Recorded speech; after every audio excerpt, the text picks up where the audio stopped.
जब सुने के होई भोजपुरी गाना, बस बजे के चाही गाना। काजी, अरे तनी हेने घूमी ना, बस काम निकल गई।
जब कहेला पहले सटा तनिया खेलला के बाद कहेला गिला बाउर, खाली वही से मतलब रहला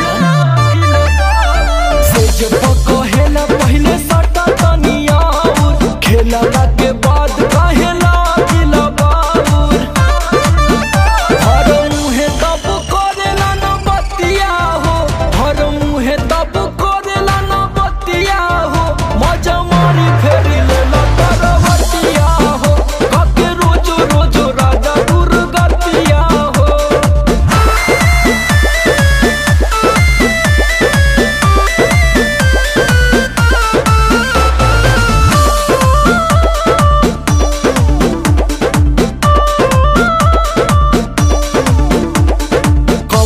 सोचेला में हर का बचा सटेला तो मिलेला जवानिया के राहत,